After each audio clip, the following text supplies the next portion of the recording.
Good morning everyone.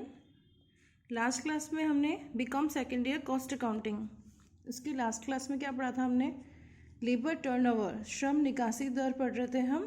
तो उसमें हमने क्या देखा था? श्रम निकासी के 3 तरीके देखे थे हमने, 3 मेथड्स देखे थे। फर्स्ट था सेपरेशन रेट मेथड, पृथकीकरण दर रीति। ठीक है, इसमें क्या पढ़ा था हमने? इसका एक फार्मूला देखा था। क्या था? Number of workers left during a certain period divided by average number of worker in employment during that period.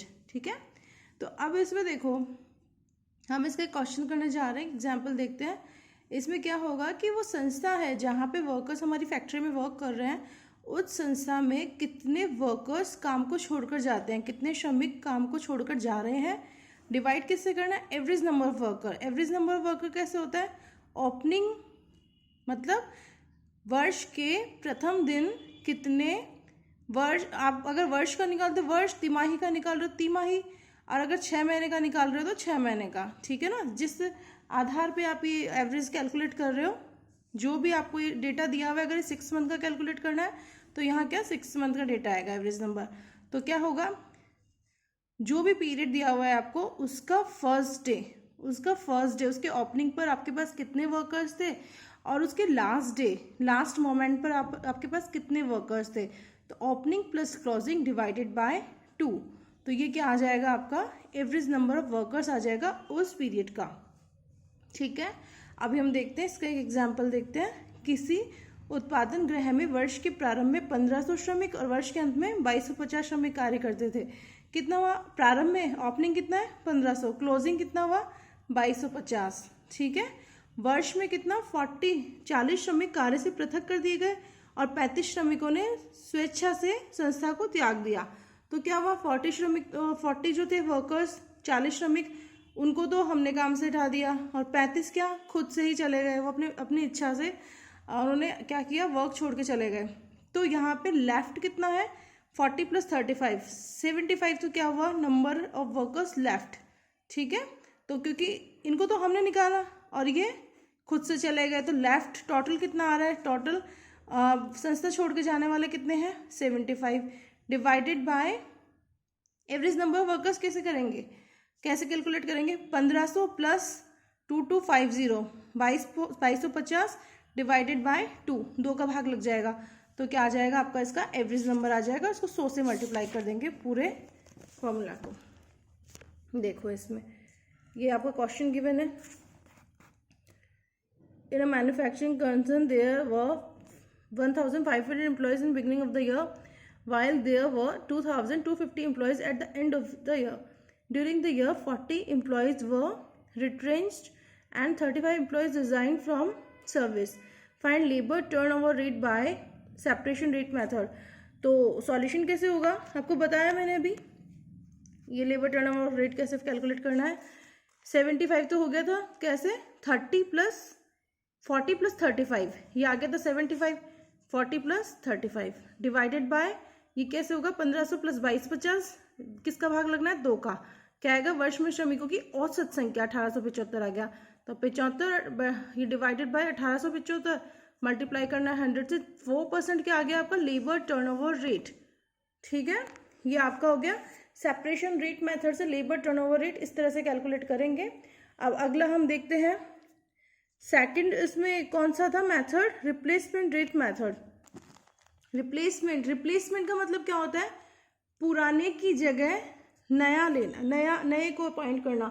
जैसे देखो, किसी संस्था में 100 श्रमिक काम कर रहे हैं, 100 में से क्या हुआ? 20 को हमने बाहर निकाल दिया। ठीक है, उस 20 की जगह हमने कितना? सिर्फ 15 को लिया है। उन पुरानों की जगह हमने कितने नयों को लिया है, वही क्या होता है? रिप्लेस्ड, उन्हीं को रिप्लेस बोलते हैं। और अगर मान लो हम फैक्ट्री का काम बढ़ा रहे हैं, हमने क्या किया? सिर्फ बैग बना रहे हैं अभी, तो हमको 100 वर्कर्स चाहिए, लेकिन हमने सोचा कि बेल्ट बनाना भी शुरू कर देते हैं, तो उसमें 200 वर्कर्स और चाहिए। तो हमने क्या किया? 200 + 15 215 का रिक्रूटमेंट किया। ठीक है, तो हम रिप्लेस्ड 215 नहीं बोलेंगे, हम सिर्फ इतना रिप्लेस देखेंगे पुराने की जगह कितने आए। तो पुराने 20 गए थे, उसकी जगह सिर्फ कितने आए? 15। और बाकी 200 किसके लिए आए, नए काम के लिए। इसका मतलब कंपनी के वर्क के विस्तार के लिए आए हैं 200। तो विस्तार के लिए आए हुए कर्मचारियों को यहाँ पे रिप्लेस नहीं मानना है, पुराने की जगह आए हुए जो भी होंगे वर्कर्स उन्हीं को क्या मानना है, रिप्लेस्ड मानना है। पुराने की जगह नए आए हुए ही रिप्लेस माने जाएंगे। इस क्वेश्चन में देखो यहाँ पे क्लियर होगी बात आपकी। किसी संस्था में अवधि के प्रारंभ में 500 कर्मचारी थे और अंत में कितने थे, 700। ठीक है, इस विशेष अवधि में 50 कर्मचारी संस्था से पृथक हुए। 50 क्या हुए, वर्कर्स एम्प्लॉयज चले गए संस्था से। 250 कर्मचारियों की नियुक्ति की गई थी और क्या हुआ, 50 तो चले गए, 500 शुरू में थे, 700 अंत में थे। अब क्या हुआ, इस वर्ष में क्या हुआ, 50 एम्प्लॉयज चले गए और 250 की नियुक्ति हो गई। अब जो 250 की नियुक्ति हुई ना, उसमें से 40 कर्मचारी ने पुराने कर्मचारियों को प्रतिस्थापित किया। मतलब 50 की जगह, इस 50 की जगह ये जो है 50 की जगह कितने आए हैं, ओनली 40। तो पुराने की जगह नए कितने आए हैं, 40। बाकी 250 में से 40 कितने हैं, पुराने की जगह आए। बाकी 210 किस काम के लिए आए हैं, शेष विस्तार कार्यक्रम हेतु नियुक्त किए गए। आ गई बात समझ में। 250 कर्मचारियों को नियुक्ति दी गई। तो 40 तो कौन से थे, जो पुराने 50 गए थे ना, उनकी जगह हमने 40 को रख लिया। ठीक है, 250 में से माइनस करेंगे 40, कितना बचा, 210। 210 कौन से हैं, 210 है, प्रश्न में लिखा हुआ है शेष विस्तार कार्यक्रम के लिए नियुक्त किए गए। ठीक है, तो 210 क्या है कि हमने बैग, अभी तो बैग बना रहे हैं, बैग के अलावा हमने बेल्ट भी बनाना शुरू कर दिया लेदर के। तो हमें चाहिए नए कर्मचारी। तो नए कर्मचारियों को रिप्लेस नहीं बोलेंगे, पुराने की जगह जो नए आए हैं, इन पुरानों की जगह सिर्फ 40 जो नए आए हैं उन्हीं को रिप्लेस बोला जाएगा। तो देखो इसका फॉर्मूला क्या था, number of workers replace during a certain period divided by average number of worker in a certain period during that period, multiply किसे करना है, 100 से। देखो ये आ गया, labour turnover rate LTR, number of workers replace कितने हैं, ओनली 40, तो आएगा 40 divided by average number of workers कैसे आएगा, 500 प्लस 700, 500 प्लस 700, और इसका एवरेज कैलकुलेट करेंगे, 2 का भाग लगा दिया। एवरेज कैलकुलेट करने के लिए कितना आया, 600। तो 40 डिवाइडेड बाय 600 मल्टीप्लाई किससे करना है, 100 से। ये आ गई आपकी LTR, लेबर टर्नओवर रेट। ठीक है, ये कौन सा मेथड था अपना, रिप्लेसमेंट रेट मेथड, प्रतिस्थापन दर रीति। लास्ट क्लासेस में मैंने इनका फॉर्मूला बताया था आपको। इस क्लास में हम इसके क्वेश्चन देख रहे हैं कि वो सॉल्व कैसे करना है। थर्ड था हमारा प्रवाह दर रीति, फ्लक्स रेट मेथड। इसमें क्या था, ये जो पहले के दोनों मेथड है, separation rate and replacement rate method, दोनों का ही मिला जुला रूप है। ये दोनों से मिलके ये वाला बना है। Number of workers left plus number of worker replace, ये आएगा फर्स्ट फॉर्मूला से, ये आएगा सेकंड फॉर्मूला से, ये line divided by average number of workers in employment during that period. ठीक है, ये वाला ऐसे होगा। और इसमें आ जाएगा फ्लक्स रेट ऑफ लेबर। अब इसको है ना, सूत्र को अपन इस तरह से भी समझ सकते हैं, फ्लक्स रेट ऑफ लेबर कितना, सेपरेशन रेट लिख देंगे प्लस रिप्लेसमेंट रेट लिख देंगे। इन दोनों को जब जोड़ेंगे ना, तो ये क्या आएगा, थर्ड मेथड, थर्ड फॉर्मूला था, उसका आंसर आ जाएगा फ्लक्स रेट से LTR कैलकुलेट करना, ये आ जाएगा। अब देखते हैं अपन LTR कैसे कैलकुलेट करेंगे फ्लक्स रेट से। इस क्वेश्चन को देखते हैं। किसी संस्था में एक माह के प्रारंभ में 500 कर्मचारी तथा माह के अंत में 600 कर्मचारी कार्य पर थे। स्टार्टिंग में कितने थे, 500 वर्ष के प्रारंभ में, और अंत में कितने हुए, 600 कर्मचारी कार्य पर थे। इस माह में 25 कर्मचारी कार्य छोड़कर चले गए, काम छोड़कर चले गए। उनके स्थान पर 30 कर्मचारी नियुक्त किए गए। ठीक है, 25 चले गए, 25 के स्थान पर कितने आए, 30। ठीक है, तो पुराने के स्थान पे जो नए आते हैं उनको क्या बोलते हैं, number of replaced, number of workers replace. तो ये अपना फॉर्मूला है ये। इसमें क्या आ जाएगा, नंबर ऑफ वर्कर रिप्लेस कितने, 25 की जगह 30 आया, तो यहाँ पे आ जाएगा 30, ये है 30। शेष कर्मचारी विस्तार कार्यक्रम हेतु नियुक्त किए गए। ठीक है, शेष कर्मचारी क्या है, विस्तार कार्यक्रम हेतु नियुक्त किए गए। अब है प्रवाह रीति दर द्वारा निकासी दर की गणना करो।